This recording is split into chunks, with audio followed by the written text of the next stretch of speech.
CM Revanth Reddy తోటి PCC chief Mahesh Kumar Goud భేటీ అయ్యారు. PAC సమావేశం అలాగే బీసీ రిజర్వేషన్ల అంశంపై చర్చిస్తున్నారు. ఈ నెల 22 లేదా 23వ తేదీల్లో పీఏసీ మీటింగ్ ఉండబోతున్నట్టుగా తెలుస్తోంది. ఆ ఏర్పాటుకు ఆలోచనలు చేస్తున్నట్టుగా తెలుస్తోంది కాంగ్రెస్ పార్టీ. సీఎం రేవంత్ తోటి సమావేశం తర్వాత ఆ తేదీ ఖరారయ్యే అవకాశం కూడా మనకు తెలుస్తోంది.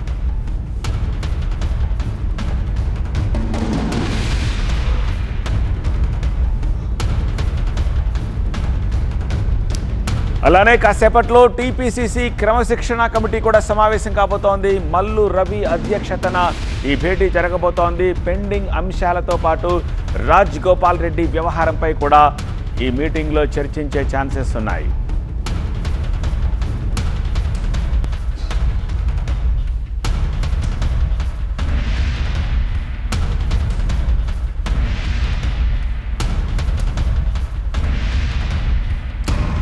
ఆల్రైట్, గాంధీ భవన్ నుంచి మరింత సమాచారం అందించేందుకు మా ప్రతినిధి అశోక్ ప్రస్తుతం మనకి లైవ్లో సిద్ధంగా ఉన్నారు. అశోక్, ఎంతసేపు అయింది పీసీసీ చీఫ్ అండ్ సీఎం మాట్లాడడం మొదలుపెట్టి? సో పీఏసీ మీటింగ్ వాళ్ళ డేట్ డిసైడ్ అయిపోతుందా వీళ్ళిద్దరి సమావేశం తర్వాత?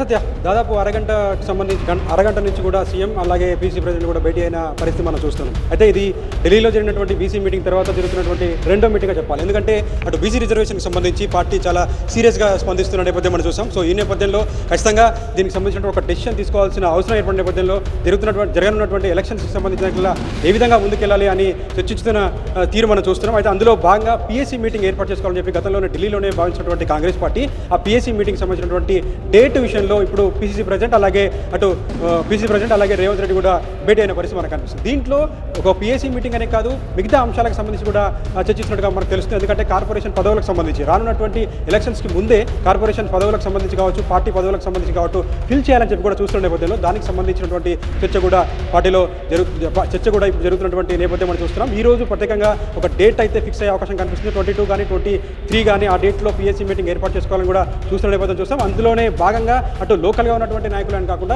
కేంద్రంలో ఉన్నటువంటి నాయకులు కూడా, సెంట్రల్లో హైకమాండ్ నుంచి కూడా పెద్ద నాయకులు కూడా వచ్చే ఈ పీఏసీ మీటింగ్లో పార్టిసిపేట్ చేసే అవకాశం కనిపిస్తుంది. ఎందుకంటే చాలా సీరియస్గా ఇటు బీసీ రిజర్వేషన్కి సంబంధించినటువంటి పార్టీ చూస్తున్న నేపథ్యంలో నిన్న జరిగినటువంటి ఆ క్రాస్ ఫైర్లో కూడా మహేష్ కుమార్ గౌడ్ మాట్లాడడం జరిగింది. దీనికి సంబంధించి రిజర్వేషన్ వచ్చిన తర్వాత ఎలక్షన్స్ పెడతామని కూడా ఒక హింట్ ఇచ్చారు. కానీ పార్టీలో పూర్తి స్థాయిలో దీన్ని చర్చించే అవకాశం కనిపిస్తుంది. కాబట్టి దీనికి సంబంధించి రేవంత్ రెడ్డితో కూడా భేటీ అయిన పరిస్థితి మనం చూస్తున్నాం. ఎందుకంటే పార్టీ తరపు నుంచి రిజర్వేషన్ వెళ్ళాలా లేకపోతే అటు అయితే ప్రాసెస్ ప్రకారం ఉంటుందో దాని ప్రకారం వెళ్ళాలని చెప్పి కూడా ఎదురు చూస్తున్న పరిస్థితి మనకు కనిపిస్తుంది. ఈ భేటీ తర్వాత దీనిపైన ఒక క్లారిటీ వచ్చే అవకాశం కనిపిస్తుంది. ఓకే, ఈ క్రమశిక్షణ కమిటీ మీటింగ్ కూడా ఉండబోతోంది అంటున్నారు ఆఫ్టర్నూన్. దానికి సంబంధించి డీటెయిల్స్ ఏమిటి?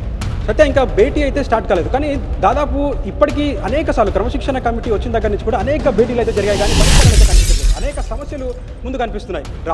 రాగానే పార్టీ అటు మూడుకు సంబంధించినటువంటి ఒక నాయకుని సస్పెండ్ చేయడం జరిగింది. కానీ మిగతా వాటిపైన కూడా ఎక్కడ కూడా దృష్టి పెట్టిన పరిస్థితి మనకు కనిపించలేదు.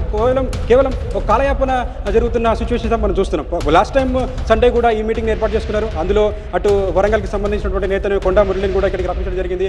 ఆ సంబంధించినటువంటి ప్రాసెస్ ఇంకా కూడా కొనసాగుతుంది. అయితే ఆ రోజు కూడా మనం అడిగాం రాజగోపాల్కి సంబంధించిన దానిపైన ఏ విధంగా ముందుకెళ్తున్నారని అడిగితే కూడా ఇంకా ఎలాంటి కంప్లైంట్ రాలేదు. దానికి సంబంధించి ఆలోచిస్తామని కూడా అటు క్రమశిక్షణ కమిటీ మల్లురాయ్ కూడా చెప్పిన నేపథ్యం చూసాం. బట్ నిన్న మహేష్ గౌడ్ మాట్లాడుతూ దీనికి సంబంధించి పీసీసీ మాట్లాడుతూ అటు మల్లు రవితో కూడా క్రమశిక్షణ కమిటీతో కూడా మాట్లాడడం జరిగింది. దీనికి సంబంధించి ఎట్లాగైనా ముందుకు తీసుకెళ్ళి దానిపైన చర్చించడానికి కూడా చెప్పిన నేపథ్యంలో ఈ రోజు జరుగుతున్నటువంటి భేటీలో రాజగోపాల్ రెడ్డికి సంబంధించినటువంటి ఇష్యూ మెయిన్గా కనిపిస్తుంది. రాజగోపాల్ రెడ్డి కంటిన్యూగా ఆయన మాట్లాడుతూనే ఉన్నారు. దానికి సంబంధించి కూడా హైకమాండ్ కావచ్చు, ఇక్కడ ఉన్నటువంటి క్రమశిక్షణ కమిటీ కావచ్చు, మిగతా ఎవరి నాయకులు కూడా స్పందించిన నేపథ్యంలో ఈ రోజు జరుగుతున్నటువంటి క్రమశిక్షణ కమిటీలో రాజగోపాల్ రెడ్డి విషయానికి సంబంధించి ఏ విధంగా ముందుకు తీసుకెళ్తారని మాత్రం వేచి చూడాల్సిన అవసరం కనిపిస్తుంది. అయితే ఎలక్షన్స్ రావడం నేపథ్యంలో అలాగే నల్గొండ ఏరియా అనే దాంట్లో పెద్ద నాయకులుగా ఉన్నటువంటి కోమటిరెడ్డి రాజగోపాల్ రెడ్డి విషయంలో ఎలాంటి జాగ్రత్తలు తీసుకుంటారో, ఎలాంటి చర్యలు ఉంటాయని మాత్రం వేచి చూడాల్సిన అవసరం కనిపిస్తుంది. అలాగే ఈ గజ్వేల్కి సంబంధించినటువంటి ఇష్యూ కూడా కొన్ని రోజుల నుంచి కొనసాగుతున్న నేపథ్యంలో దానికి సంబంధించి కూడా అక్కడ ఉన్నటువంటి నాయకులు అటు క్రమశిక్షణ కమిటీకి కలిసి ఫిర్యాదులు ఇచ్చే అవకాశం కూడా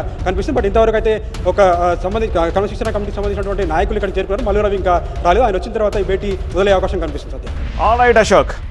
సో అది పరిస్థితి. సో మరికొద్ది సేపట్లోనే ఈ పీఏసీ మీటింగ్ ఎప్పుడు ఉండబోతుందన్న డేట్ కన్ఫర్మ్ అయ్యే అవకాశం కనిపిస్తోంది. అలాగే క్రమశిక్షణ కమిటీ ఇవాళ రాజగోపాల్ రెడ్డి అంశానికి సంబంధించి ఏం మాట్లాడతారో అన్నది కూడా ఈ సాయంత్రానికి ఒక క్లారిటీ వచ్చే అవకాశం కనిపిస్తోంది.